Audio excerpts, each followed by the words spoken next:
Hello, everyone, and welcome to another episode of Two Old Men and Paper. I'm your host, Mike. And I am Rich Evans. And today we have met on the review set to discuss our favorite show of all time. But I can't speak for you. But it's Star Trek The Next Generation, and we've decided to select our top 5 favorite episodes.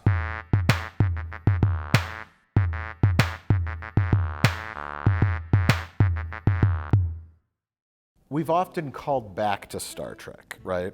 Yeah. Other than my reviews of the TNG feature films, we've called back to Star Trek moments here. This reminds me of this, but we never delved into it. We very rarely talk about the Star Trek we actually like, which is why when you came up to me like a few weeks ago and said, why don't we do our top picks for TNG? I'm like, yeah. Why not? Only problem was, I went to make my top 5 episodes of TNG, and I couldn't fucking do it. All right, that should do it. You ready? Yes. Because there are too many great episodes of TNG. But let's get on with our TNG top picks. Top picks of TNG. We do not know each other's picks. No.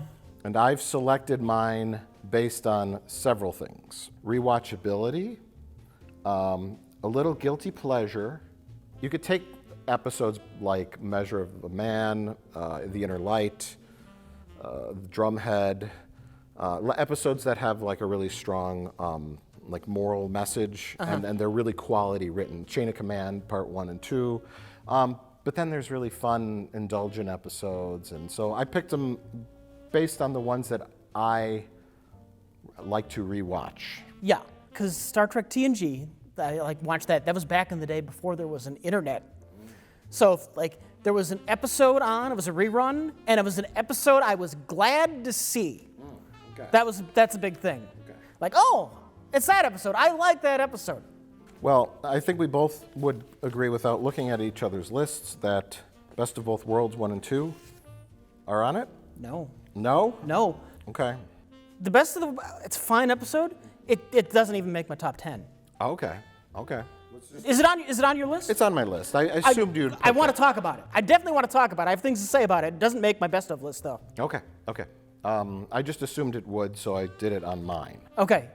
It is one that I rewatch, and it is one that I like. It's very pivotal. Here's what I have to say about the Best of Both Worlds. It is not my favorite episode of Star Trek, but it might be the most important episode of Star Trek, for reasons I will get into when you talk about it. Well, let's talk about it right now. Number 5, The Best of Both Worlds. This is the Big Borg episode. It's the famous thing that everybody goes to. That's what the Star Trek Picard TV show dealt with, sort of. The Borg. Picard becomes Locutus. It's a 2-parter. It ends season 3 and begins season 4. Considered the apex of the 7 seasons of TNG. It's a little rough in the beginning, gets great, and then a little rough at the end. It's peak ripeness of Star Trek, and that 2-parter, halfway through, that was edge of your seat stuff when you saw it live on TV. Oh my God, Riker's gonna blow up Picard. Now, I'm curious. Were you watching this? Like, did you see that like during season 3 at the end? Did you have to wait for the cliffhanger to resolve? Actually, no. I was watching old Star Trek, right? My dad always had old Star Trek on, and I used to watch it with him, and then I started getting into the movies. And this was probably around maybe season 5 of Star Trek The Next Generation. Yeah. And I was watching a marathon, and I was like blown away by the end, and all I had to do was wait maybe 20 minutes for the continuation. Yeah. And I was like hooked at that point. I remember when it started, and it was like 87. I was pretty young, so I was like, who was that bald guy? Where's Captain Kirk? And I went outside and was playing basketball outside. Similar to you, I was like 10 years old when TNG started, and I was a dumb kid. So when I heard about Star Trek The Next Generation, my first reaction was, you can't do Star Trek without Kirk and Spock. Security, this is the captain. Security? What the fuck are they doing? this is gonna suck. And so I had so dumb 10-year-old me built in negative feelings towards TNG. You were the first like internet naysayer. Yeah, I was the first internet naysayer before there was internet. And then I probably saw like season one episode, and it was probably some crap like Code of Honor. And I was like, yeah, I was right. This show sucks. I see. Is Code of Honor the racist episode? That's the racist episode. When Tasha Yar tries to hit a black lady with a spiked ball with the poison. Yeah, and they're on a jungle gym. Yeah. Yeah. It was terrible. Oh, yeah. And I turned my back on TNG. I'm like, yeah, I was right. I never watched it again. Meanwhile, It's kind of ironic, though, not to cut you off, because a lot of the season 1 episodes were carryover writers from the old show, and they all felt kind of corny and dated. that's a different conversation. Why the kind of shit they did on TOS just did not work on TNG. I don't know why. I don't have time to analyze that shit right now. That's too much to think. That's too much to get into. I could picture Kirk with a thing and a spike ball. Dun, dun, dun, dun, dun, dun, dun, dun, dun, dun. Well, that's the problem. It didn't have that music. Yeah, okay. But, so I'm not watching Star Trek anymore. I'm not watching it. And meanwhile, like season 2 of TNG is like rocky, but it gets really, there's like some big peaks in season 2, some great episodes. I'm missing all of that. Season 3 starts. Some of the best fucking Star Trek ever made. I am completely ignoring it. And then the best of both worlds happened. And it was like a pre-internet meme. You know, resistance is futile, and that image of Picard with the laser eyes staring at that just spread throughout the culture. I heard about that. I'm like, what's this fucked up shit that's going on with Star Trek? Like there's this Borg, these horrible monsters that suck away your individuality and do body horror, and they got Picard. I'm gonna tune into Star Trek again. And when I tuned in, because this wasn't the internet, you couldn't watch any episode you ever wanted. I just saw like a random season 3 episode. And that's what got me hooked on TNG. But I didn't start watching TNG again until the fucking meme of resistance is futile Borg just started spreading through schools or wherever I heard about it. Well, Best of Both Worlds is like a big, it's like the best Star Trek movie. It's a thriller. Acknowledged. Fire antimatter spread.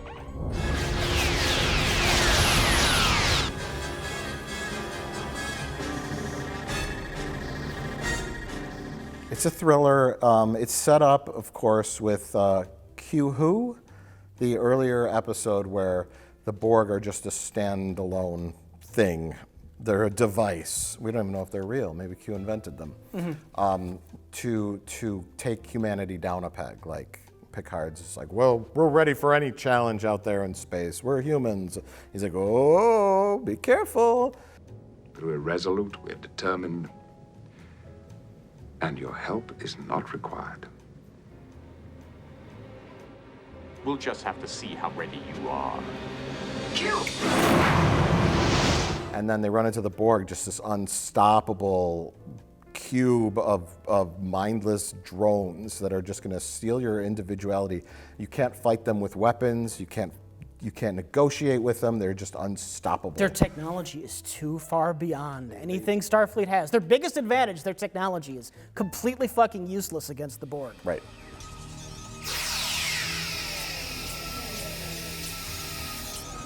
Their technology and their individuality, their negotiation, their humanity, all of the Federation's strengths are weaknesses against the Borg. Q saves them at the end, but then there's this like looming threat that they return, and that's how Best of Both Worlds starts. It starts off with spooky music. Captain's log, stardate 43989.1. The Enterprise has arrived at Jure 4 in response to a distress signal from one of the Federation's outermost colonies. And it's just this ominous beginning, and the Admiral's there, and he brings in Shelby, and and then the story begins. The Borg have entered the outskirts of Federation space. By the way, I don't know if that was their original intention when they wrote that episode and they just kind of grafted the Borg story onto it. That was actually hinted at as early as, I think, season 1. 2 Federation outposts in Sector 30 have been destroyed. Romulans. That's the assumption. They think it's the Romulans who are ripping colonies out of the ground. We are here because our outposts, which border on the neutral zone, were also attacked, destroyed in the exact same manner as your own.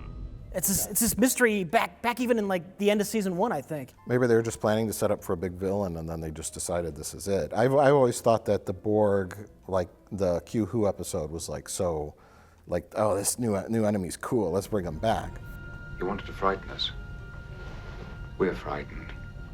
The plot is fairly simple, but the undertones of the plot are what's the most interesting part. As we've discussed this before in our private life, off camera, Best of Both Worlds does not refer to the Federation flagship and the Borg. Mm-hmm. It's really a story about Commander Riker. It's a Riker episode. It's all about ambition. Commander Data, I realize your very nature omits ambition. Nevertheless, I want you to know I seriously considered you as first officer. Thank you, sir. And that's the neat thing about it, is the Borg are a giant cube metaphor for ambition. And all they want is to move up, consume, become stronger. And Riker is at that point in his life where he's been offered many captaincies. Well, when he was introduced on the show, that was like his big drive. I'm going to be the big captain. I gave up my relationship with Troy, the love of my life, because I'm so ambitious it's going to hold me back. I need to take the higher positions in Starfleet. Goodbye, Troy. I'm on the fast track. Yeah, so you have the Borg, you have Picard is settled in his role as captain, and Riker has, in the episode, he gets offered a command. You're ready to work without a net. You're ready to take command. And you know, Enterprise will go along just fine without you. And he turns it down. So he talks to Troy in 10 Forward, and it's like, you know, what am I doing? You know, I'm like treading water here. And the question is brought up whether or not he's scared of the big chair. He wants to stay on the Enterprise, but he also wants to be captain. And so that's the big dilemma. The Picard gets kidnapped, and that's the end of the first half. The first episode is Riker has the chance to blow up Picard. Well, he at that point he has the best of both worlds. He's on the Enterprise. He's with his friends. He's got Troy, and he's the fucking captain of the Enterprise. He's got it all. Yep, the best of both worlds means he has the ship he wants and the position he wants. And so you also have, it's reflected in other characters too. You have the super old admiral who dies, and then you have a young woman named Commander Shelby, who is an ambitious go-getter. And so that theme is woven into her character too. I have been, reluctantly, forced to conclude that Commander Shelby, our expert on the Borg, is an ideal choice at this time for first officer. Everyone gets what they want except for Picard. This is before you had like plot leaks, like seasons in advance, and you didn't know what was going to happen in the next season of a show. You got to that cliffhanger at the end of the Best of Both Worlds. For all you knew, the future of Star Trek TNG was going to have Riker as the captain. You didn't know if that was going to be the new status quo or not. That's true. That's why it was such a powerful ending. Great cliffhanger. They could never recreate that cliffhanger. So many times they've tried. You'd do it now and they'd say, well, they're not getting rid of Patrick Stewart. He's under contract for 3 more seasons. You It's find crazy. that out on Twitter. Well, yeah. So then you have a big Federation crisis, which we haven't really seen before. So then we get the Battle of Wolf 359. The Enterprise is late to Battle of Wolf 359, which is good for them because they would have gotten blown up. And it's good for the show's budget because we don't get to see it. Yes, we see the remnants. We see all the floating carcasses of the ships sparking in this like graveyard of death as the Borg have just plowed through them. Yeah, and then we actually see the real Battle of Wolf 359 in the pilot episode of Star Trek Deep Space Nine. We never saw the actual battle in Star Trek The Next Generation. We just see the aftermath of it. But Deep Space Nine was just on the cusp of not using models anymore. So that battle, in comparison to something like Star Trek Discovery,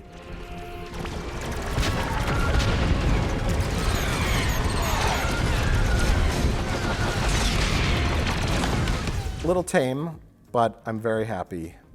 I'm very happy with tame in hindsight. I'll take tame over this nightmare any day. So Riker has a talk with Guinan, who I love Guinan on TNG. I wish she showed up more. Yeah. She's a far better counselor than Troy ever was. I don't hate Troy, but man, Guinan was really great at just dealing with people's issues. Troy seems like she's reading out of like a counselor's script. You know what I mean? Recovery from a great loss involves a great deal of pain. If we try to avoid that pain, we can make it harder on ourselves in the long run. Where she's just like saying like platitudes and like rehearsed stuff that a counselor should say, but the ironic Procedure 1A in the handbook says that the problem is this. Yeah. Would Counselor Troy not be a more appropriate choice to speak with Keiko? She already has. Didn't help. But the ironic part is that she's an empath.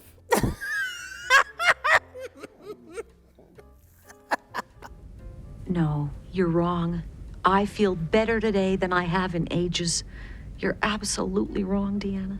Guinan is not, although she very well could be, she's very mysterious, but she's very wise. She's lived for 800 years or something, so she's seen a lot. She's got her mysterious backstory with Picard. That's one of the hugest letdowns of the show, but whatever. Although they're going to dig her up for Star Trek Picard Season 2, and she's going to run around with a machine gun. She's going to bring out that famous gun that she has hidden behind the bar that she used to break up the bar fight. Remember that? It shot out like sparklers. God, I don't remember that. I wish I did. Yeah. And then Guinan takes out this giant gun from behind the bar and shoots it into the ceiling with no regard for safety of the people in the deck above. So yeah, best of both worlds. Action-packed. A bunch of encounters with the Borg, some fights. They got to go rescue Picard. They use their knowledge. He's still linked to Collective, and it's some action stuff. But really, episode about Riker. I've always thought the ending of Best of Both Worlds is just kind of a letdown. I put them all to sleep. To sleep? There's one thing that would have made it perfect. The episode ends with Picard in his ready room, and he's got a couple of bandages on his head. Crusher took out all the implants. And then he looks longingly out his window to his ready room, and the camera pans back. He's looking at Earth, too, right? He's looking at Earth. They're in orbit of Earth. And so he's just sort of like contemplative, and he's looking out the window, and it ends with just kind of a sad, just the credits start rolling. Picard should have just been back at the desk, hitting the pad. Captain, something. We're in space dock. Repairs are going to take so long. Fine. Thank you. Cut. Then it cuts to 10 forward, and Riker's having a drink all by himself, and the camera pulls back. One of those lonely 10 forward endings. Yeah. Where he's looking out the window with contemplation. Oh, because he's back where he started. Yeah. I think at that point, though, they knew what got audiences excited was the hype about the Borg and Picard getting assimilated. It stopped being a Riker episode. Like, I think that story would have worked a lot better for me if Riker actually did become a captain shortly after that. Like, that's the end of the arc for him after that story, right? Yeah. He has to decide to move on. Yeah. And he never does because it's a serialized TV show and he's one of your main characters. Right. But if there was some reflection on that from his character, and if that would have cropped up more throughout the rest of the show. After Best of Both Worlds, Riker is guy who asks questions about what's going on. That's his job. Except it's missing several of the key viroxic sequences. It's been a long time since I took genetics, Doctor. The warp field generator is a power flow anti-attenuator, and that, of course, naturally created an amplification of the inherent energy output. Huh? See that? You have to compensate for the gravimetric interference before...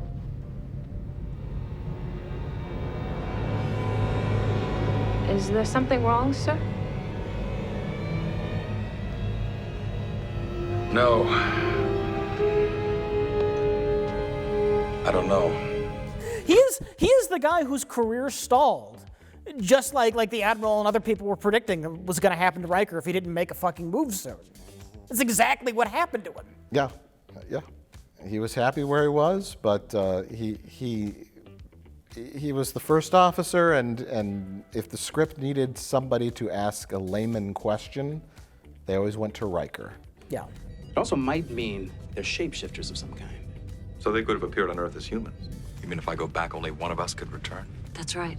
You mean we could have come into this room, sat at this table, and had this conversation a dozen times already? A Dyson sphere. It's a very old theory, number one. I'm not surprised that you haven't heard of it. But anyway, that's the best of both worlds. Well, I guess it's my number 5. Yeah. Mr. Worf. Fire.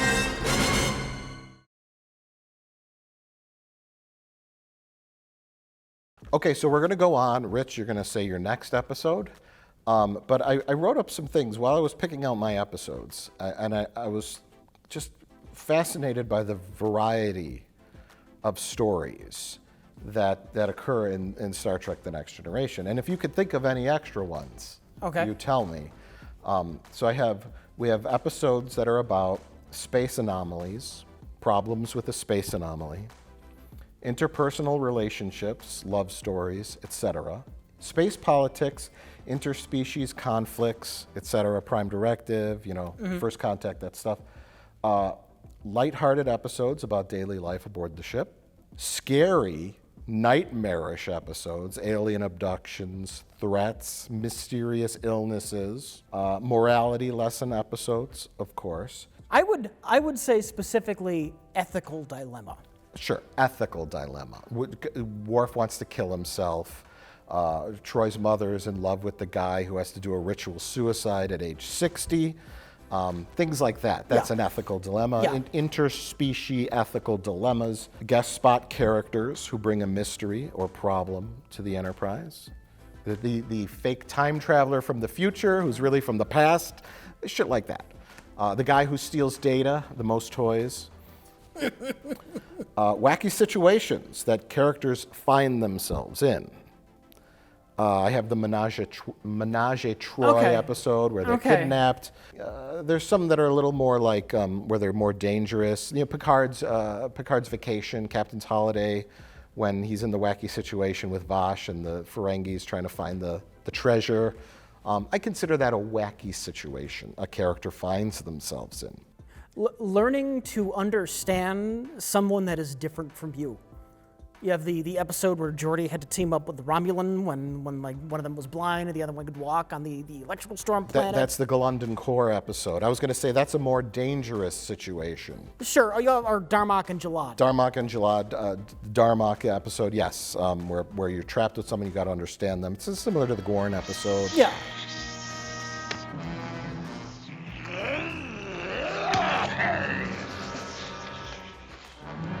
Dangerous or survival situations characters find themselves in. There's just straight up like, we've got to survive.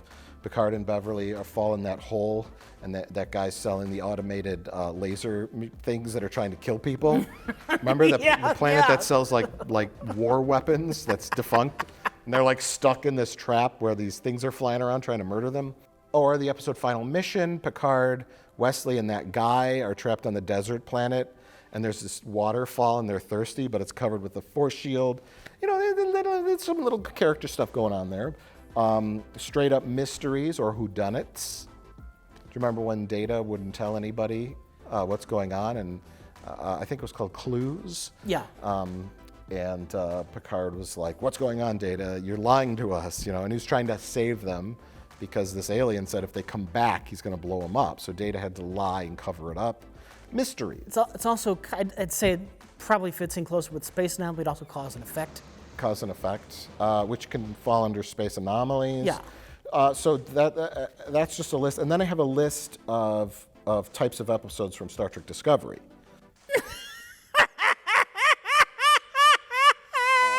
Number 1, violence.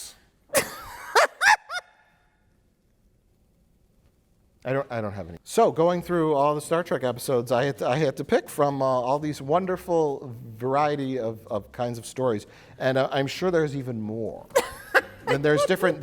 You could blend these two together, and we'll talk a little bit more on that. Rich, go next episode. Okay, I have Measure of a Man, and I was reluctant to even bring this one up because Star Trek Picard shit all over it. I still have to bring it up. It's an important episode. It's a famous episode. Basically, there is this the scientist Maddox from the Daystrom Institute, and Data is a very special android, and his creator is dead. Nobody can figure out how to make Data. They can't figure out how to recreate this technology. So this guy from the Daystrom Institute, he wants to take apart Data's brain. Well, technically, Data's creator's not dead yet. We don't know that. Everyone thinks he's dead. You're getting. I had to jump that in there. You know why? I know why, but it would just confuse the discussion of this particular episode, because for all practical intents and purposes, everyone thinks that he is dead. Correct. So he decides, this is important technology, we need this. I need to take Commander Data's brain apart. I thought that we could talk this out, that I could try to persuade you. Your memories and knowledge will remain intact. And Data, because he has free will, he doesn't want this done to him. But Maddox, being the villain of this episode, is like, no, you're a machine. You are property, and I am going to demand that you come with me because you are Starfleet property. You're going to come with me. I'm going to take apart your brain. And Picard is like, Commander Data is a valued member of my bridge crew. Based on what I've heard, I cannot allow Commander Data to submit himself to this experiment. fuck that shit. And so they're on this starbase, and they're going to have a little trial because the local judge is in town who has a backstory of Picard, but no one Doesn't ever, go anywhere. It doesn't go anywhere, and nobody fucking cares. And so we're gonna have this legal battle to determine the fate of Data. Yeah, I guess they need a prosecuting attorney, and the only qualified person is Riker. And the unenviable task of prosecuting this case would fall on you, Commander, as the next most senior officer of the defendant's ship. I can't. I won't. And so Riker is forced against his will to testify against Data. She adds a little interpersonal drama. Yeah, and it's just I think it's just this episode's a good example of just the ethics of Star Trek. The Federation's willingness to just accept things that are different from them. Like, no, Data's person, he's got rights, and we're gonna fight for his rights. Yeah, and where this new ethical challenge has not come up yet, and now here it is. It's like pen pals. Yeah, you know. Yeah. My emotions are involved. Data's friend is going to die. That means something. To Data. Which is another good example of that kind of episode. And that definitely belongs in a top 5 episode list. It is also probably the ultimate example of the Picard speech. Because the entire ending of this episode is just one epic Picard speech that saves the day. Your Honor, a courtroom is a crucible. In it we burn away irrelevancies until we are left with a pure product, the truth, for all time.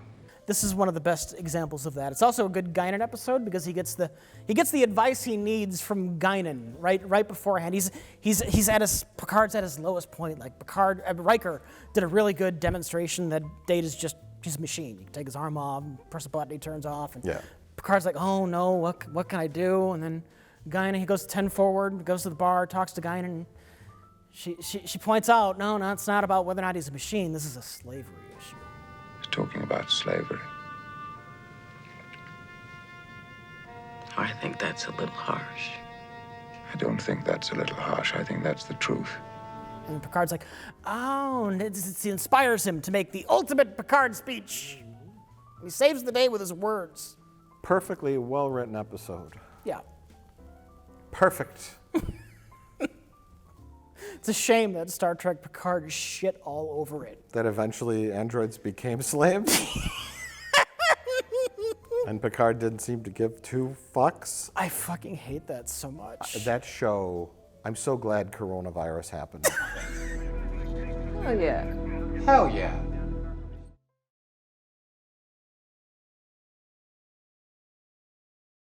My next episode will also be a similar kind of ethical dilemma kind of episode. Probably not a fan favorite episode, but it's one that I like a lot in the regard of Measure of a Man. It's called The Drumhead. Are you familiar with this one? Yeah. I haven't seen it in a while, so you might need to remind me of stuff. But Yeah. It's not a fun rewatch, but it's a good episode that ends with a great Picard speech. The premise is they foolishly allow a Klingon scientist aboard the Enterprise who... The best Klingon scientist was in that Beverly Crusher episode. Yeah. Where she was just, like, obviously just abused by her own culture, that Klingons obviously do not respect scientists, and so she is extremely insecure about everything. Yeah.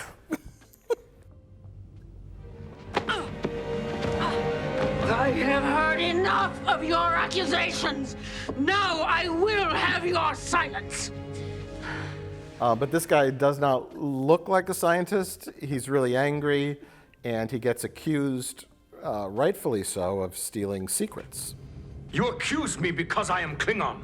Because he claims to have a disease that he has to take daily injections for, and then they discover he's used a device and encoded in the injection serum, like, I don't know, micro RNA sequences that compute to computer information. Mm-hmm. So he's literally carrying secrets out in his bloodstream. So they catch him, but the trigger point for the episode is the warp engine explodes.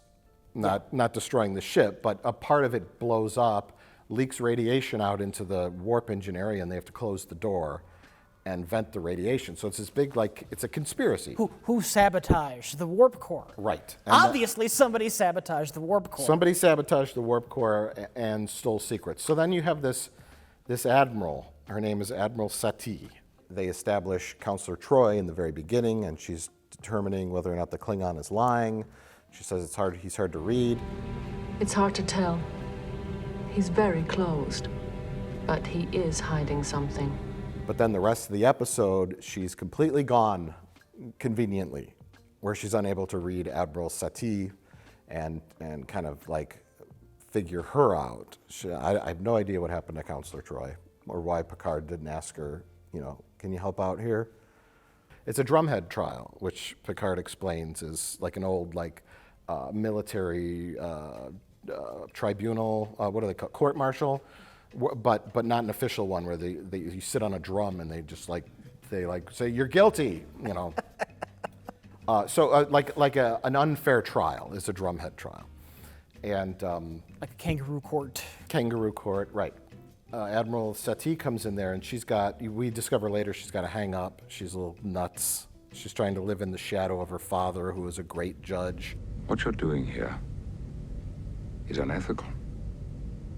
It's immoral. I'll fight it.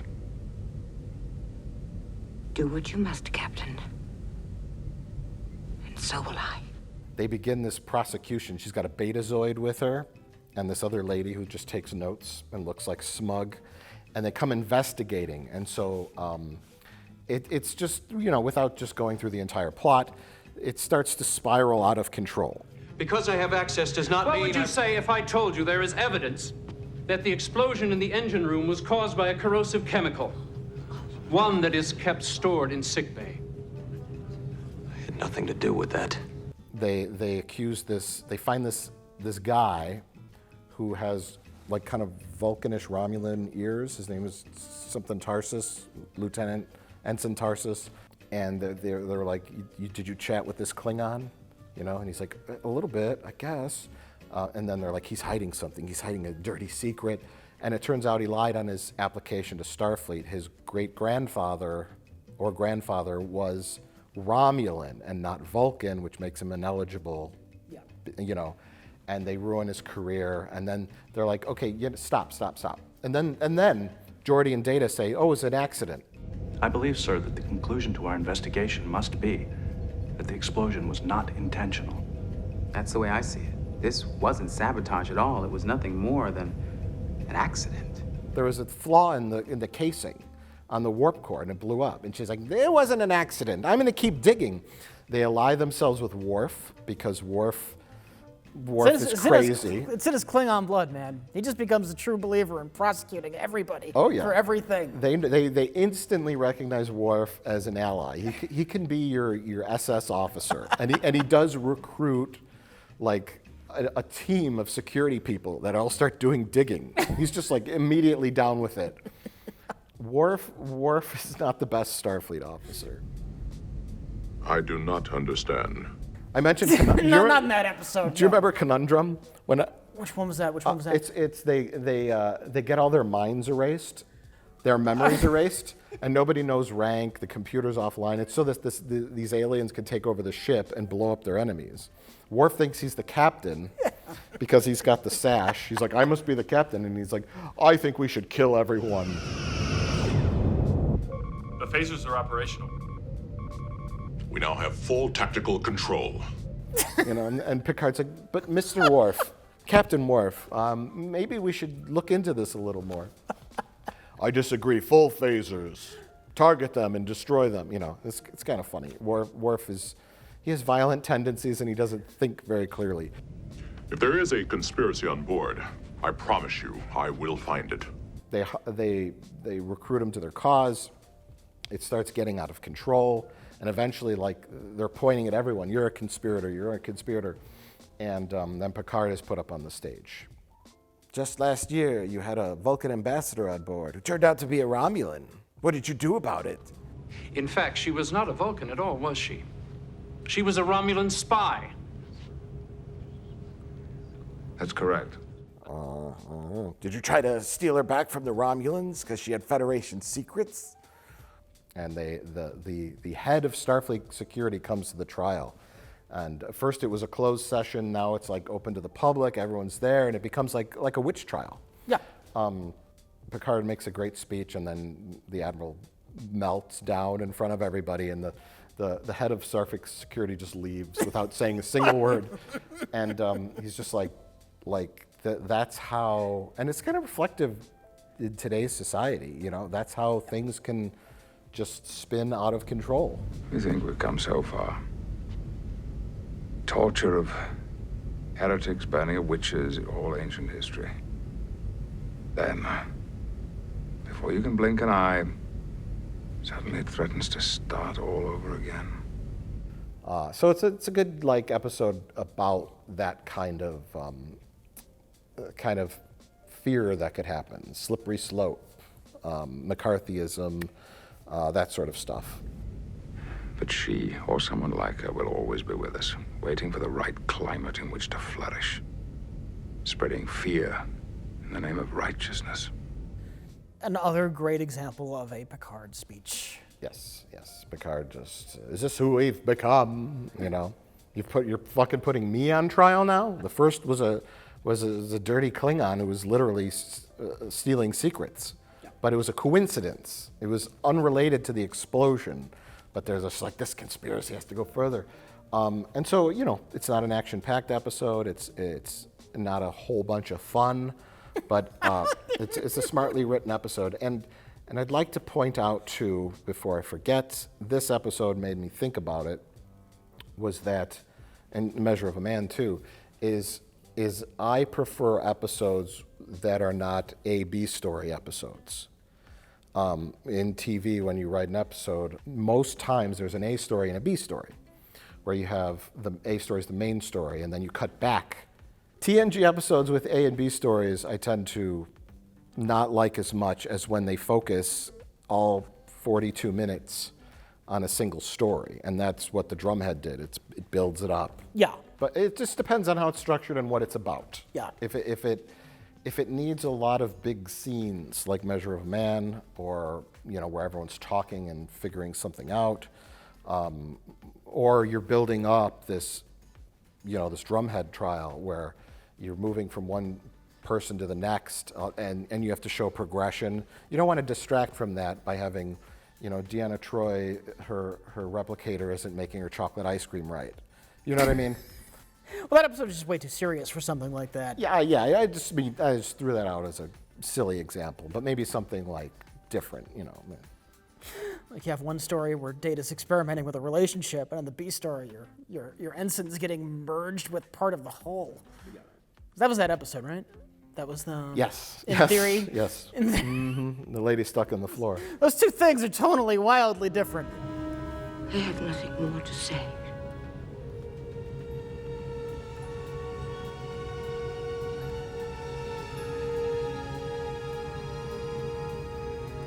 Perhaps we should call a recess.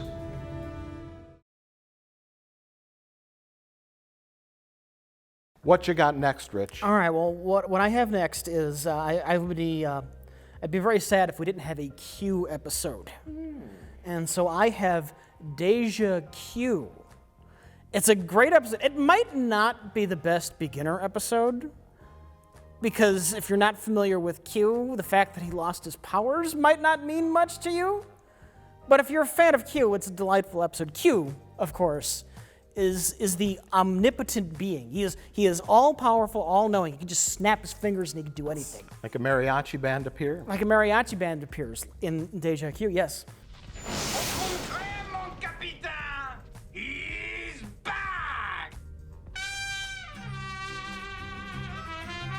Give Riker some ladies, then give him to Worf. And he seems to be obsessed with Picard. He's fascinated with humanity, and more specifically, Picard. And he frequently shows up on Star Trek The Next Generation episodes, and they're usually lighthearted episodes, and he torments everybody, and they're really fun episodes. Q. It's about time you showed up. I would prefer if you addressed me as His Honor, the High Sheriff of Nottingham. He was a little more menacing early on. Even then, though, there was some fun moments. Yeah. The first appearance of Q was the first episode of Star Trek. Yeah, the pilot. And then the second one was when he sent them all down to the planet. It's when he made them fight pig monsters. Yeah. It was a very bad episode, but it was season 1. The Napoleonic pig warriors with the muskets. Those aren't muskets. He was tempting Riker to become a Q, I think. I don't remember that one very well, but his appearances became less and less threatening and more and more benevolent as time went on, too, oddly. The first Q appearance, he is clearly the antagonist. And then by the time you get to the end, it's almost like he's guiding everybody. But Deja Q is an episode. It starts off where the Enterprise, they're in orbit over this planet, and this planet is a huge problem, literally, because their moon is crashing into the planet. So the Enterprise, they're desperately trying to figure out scientifically how to use their tractor beams or whatever just to save this planet from their moon crashing into it, when out of nowhere, a naked Q appears on the bridge of the Enterprise, and he has been stripped of his powers. The rest of the Q, all of the other Qs, have decided he is too much of a menace, he's terrible, and they're going to punish Q by making him mortal. And so you have this wonderful episode where like the tables are reversed. Normally Q is the one fucking with everybody, and now you have an episode where Q is completely powerless, and he's completely confused by everything. Like he doesn't know what sleep is. He's terrified when he falls asleep. I lost consciousness. What happened? You fell asleep, Q. You fell asleep. Oh, terrifying. How can you stand it day after day? It's just got some great one-liners, this episode. Q's trying to prove to everybody that he doesn't have his powers anymore. They won't believe that Q is immortal now. And it's like, well, how can I prove it to you? And then Worf just says, die. What must I do to convince you people? Die. Die. And it's perfect. Oh, very clever, Worf. Eat any good books lately? Whoever thought Worf would have a witty comeback.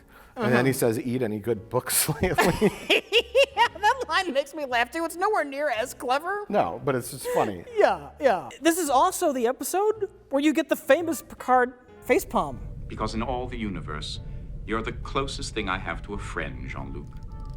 Oh. That's in this episode. It's when Q shows up on the bridge, and Picard's like, I got enough shit to deal with now. What the fuck is Q doing? Sneezing?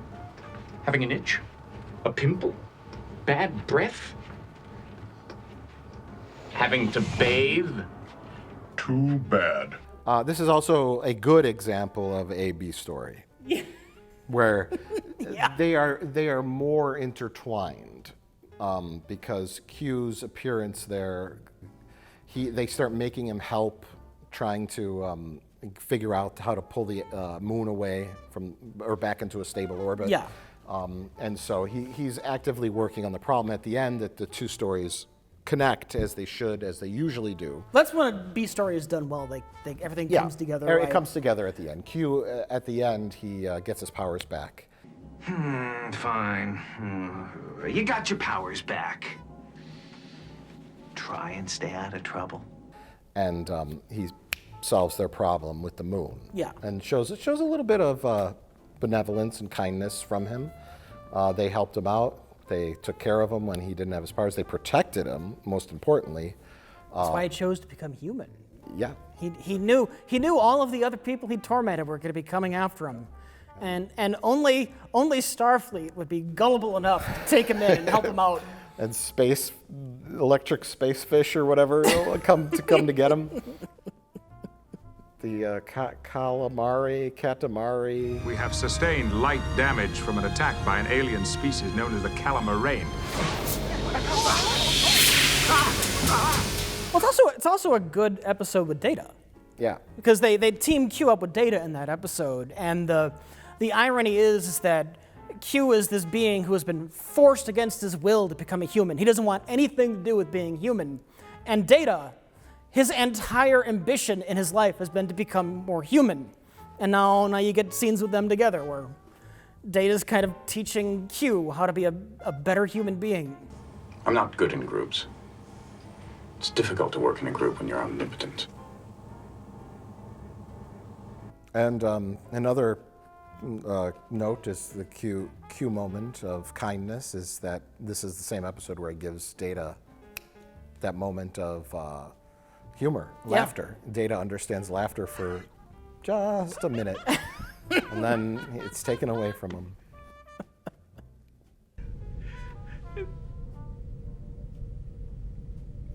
Great pick, Rich. Thank you. That is up there for me.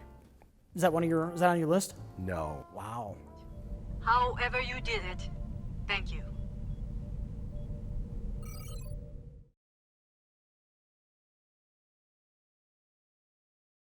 We'll segue with Q. Okay. And I'm going with Tapestry. I don't have it on my list, but it's a great episode. Written by Ronald D. Moore. Yeah. This is the Star Trek's Quantum Leap episode. I love this episode. It's so great. The premise is we open with the away team has been ambushed. We don't see it, but they beam right into sickbay. Picard has been shot square in the chest with some kind of high-powered laser beam. He's dying. His artificial heart is given out. Specifically because he has an artificial heart. Yeah, and Dr. Crusher can't save him. He dies. He wakes up in a white landscape, and then Q is there in like monk robes, and he's like, "I'm God, you're dead." It's a great opening. Q's not wrong.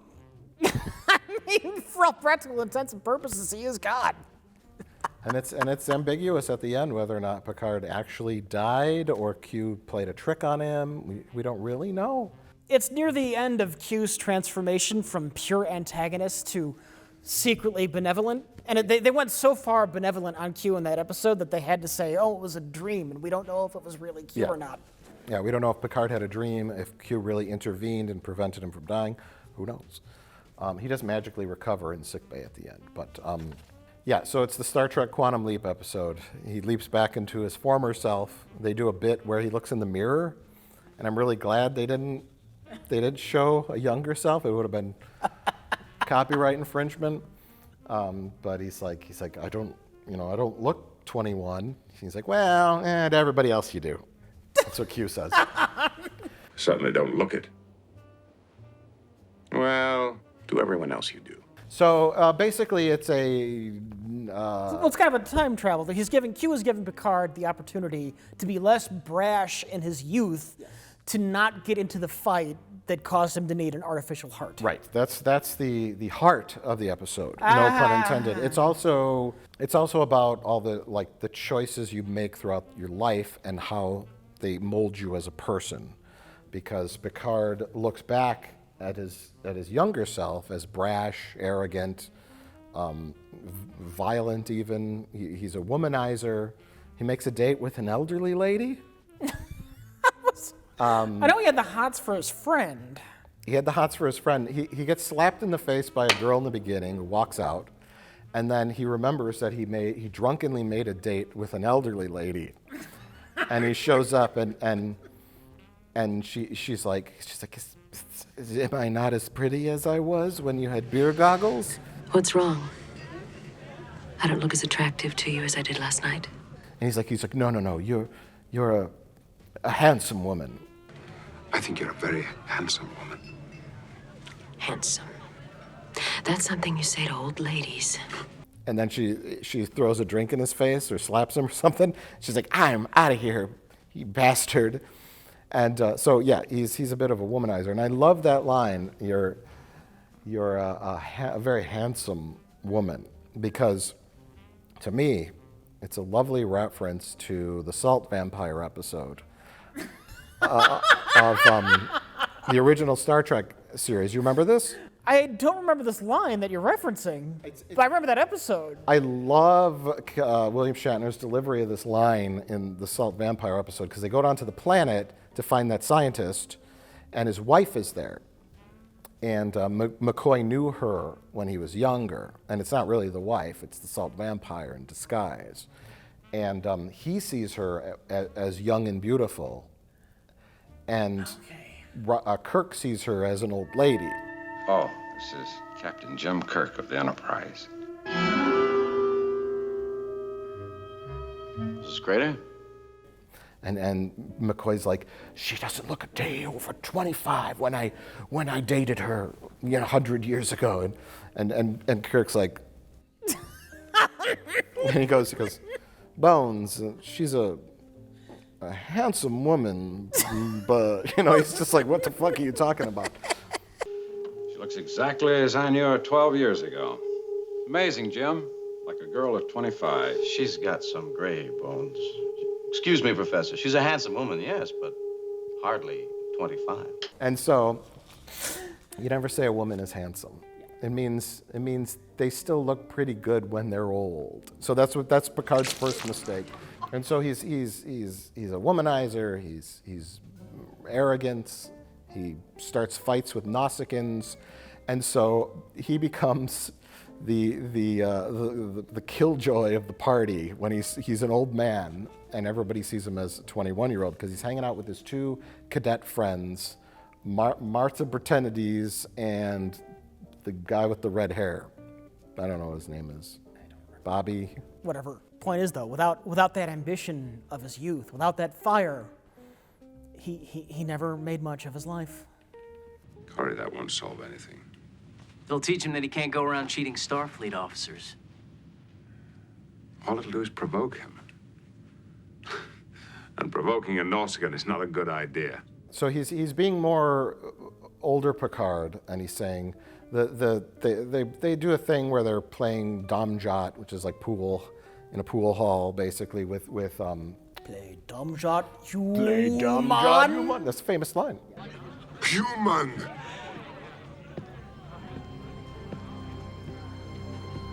Play Domjot, human. It's like Darmok and Gelada in Ternagra. A resistance is futile. It has a famous line in this one, Rich. Play Domjot, human. And the Nausicaans look silly playing this little game with the glowing balls. It's a terrible prop. Terrible. But it's a great line. It's a great line. Terrible prop, great line. They find out the Nausicaans are cheating. Corey, I'm not here to help you. I'm here to stop you from making a serious mistake. You sound like my mother. Picard's buddy is like pissed off about it, and he wants to get back at them. And no, let's not. And then the fight is about to happen, and Picard stops his friend from attacking the Nausicaan and like throws him over a table. Yeah. He also sleeps with the girl, which they never did. They were always friends, and he kind of soils that friendship, and it's ruined there as well. And so then, boom, flash forward, Mr. Picard, Lieutenant Junior Grade. Mr. Wolf, what is my rank and position? You are Lieutenant Junior Grade, Assistant Astrophysics Officer. Are you feeling all right? He's got the blue uniform on, and he's like, what? And so they show his future. It's a little bit too of like It's a Wonderful Life, where you kind of see how it's like if he was never born, but now it's Picard, the changes he made didn't mold his character. And Q explains it to him. He's like, if you never did this, you wouldn't have taken command of the Stargazer Bridge when the captain died, and you wouldn't have, you have to be seen, you know? And then Riker explains it to him too. He's like, you never take chances, you got to stand out, you got to get noticed, you know? Yeah. If you want to get ahead, you have to take chances. Stand out in a crowd. Get noticed. It's a very simple, lovely story. About the folly of regret. I can't live out my days as that person. That man is bereft of passion and imagination. That is not who I am. The folly of regret. Yes, regret is a huge part of this episode. And I watched this one live on television, or, first run, I guess. Yeah. And I had known from the Samaritan Snare episode when Picard and Wesley take the shuttlecraft to get his heart fixed by Dr. Pulaski. He tells the story. You fought them and won? I had this one Nausicaan down in this somewhat devious joint lock when, unbeknownst to me, one of his chums drew his weapon and impaled me through the back. Of how he got stabbed in the heart, and he looked down and he laughed. In fact, I do actually remember that I laughed out loud. And when I saw that scene, I was like, he's got to look down and laugh.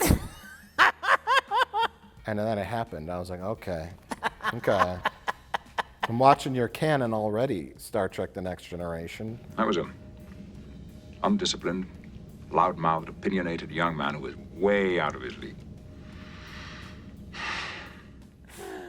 Quality callback. It was accurate. Yeah. They knew their canon. They knew it as they were writing it. That show was on its fucking A game, man. Senior officers, please report to the captain's ready room. Acknowledged. There's some touches of humor. I love when Picard realizes in the future that he's a nobody. Yeah. And he, Mr. Picard, and he's asking, what year is it? Well, who's the captain of this ship? And they're just like, the fuck? And he's like pleading with Riker to give him a chance, and Nah, it's too late. You roll. And Riker's just desperately searching for compliments. He's like, you're punctual. Punctual? And he does this look on his face. See, that's all these little moments. When Riker and Troy are kind of talking to Picard, and they're giving him an evaluation, even though it's in an appropriate time. Riker's just he's like, well, yeah, little human character moments, and that's stuff you don't get from modern Star Trek. Not to bring up the bad. I don't know. I think it would have been better if Picard turned to the Nausicaan and said, "Please, friend, choose to live," and then pulled out a sword and just started decapitating everybody in the bar. Yeah. That would have been better. Yeah. And then Q's like, what? Oh my God, what are you doing? Nothing changed. I had this whole thing set up. I was wrong about humanity. I have to destroy you all. I like when the Nausicaan says to them, you talk and you talk. Like all Starfleet, you talk and you talk. But you have no grandma. But you have no grandpa. It's one of my favorite lines. Blu-ray. Star Trek. I don't have the Blu-rays. Well, here's the thing. You can still buy these on Blu-ray. This is my pitch to not watch this on CBS All Access. Blu-rays. Oh, it's on Netflix. Is it? Yeah. That's how I've been rewatching some of them. Watch on Netflix or buy the Blu-rays. The Blu-rays are wonderful.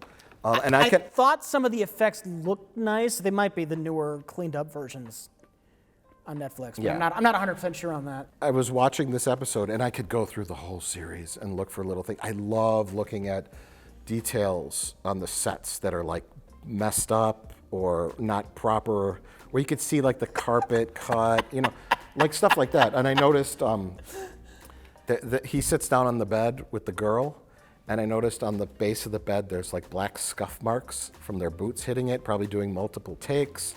The things you don't notice.